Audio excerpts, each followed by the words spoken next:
মন্ত্রী ও প্রতিমন্ত্রীদের সহকারী একান্ত সচিব বা এপিএস-এর বেতন কাঠামো নতুনভাবে নির্ধারণ করেছে সরকার।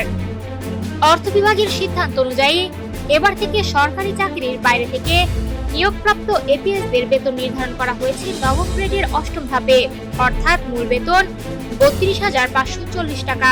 এতদিন এই পদে নিয়োগপ্রাপ্তদের বেতন ছিল নবম গ্রেডের শুরুর ধাপে, যা ছিল ২২,০০০ টাকা। কিছু ক্ষেত্রে ইনক্রিমেন্ট যোগ করে বেতন কিছুটা বাড়ানো হলেও তার নির্দিষ্ট কাঠামোতে ছিল না। নতুন সিদ্ধান্তে এই বেতন কাঠামোকে একটি নির্দিষ্ট ও স্থিতিশীল রূপ দেওয়া হলো।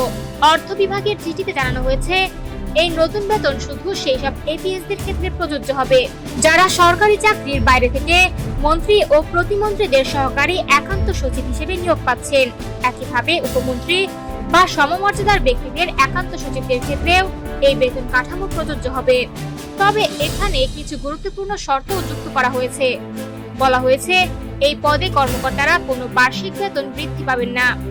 পাশাপাশি তারা সরকারি নিয়ম অনুযায়ী অন্যান্য ভাতা সুবিধা পেলেও পেনশন, আনুতোষিক কিংবা ভবিষ্যৎ তহবিলের কোনো সুবিধা পাবেন না। এর আগে অন্তর্বর্তীকালীন সরকারের সময় উপদেষ্টাদের এপিএস-দের বেতন কাঠামো নিয়ে ব্যাপক আলোচনা সমালোচনা হয়েছিল। তখন তাদের বেতন নবম গ্রেডের সর্বোচ্চ ধাপে অর্থাৎ ৫৩,০০০ টাকার বেশি নির্ধারণ করা হয়।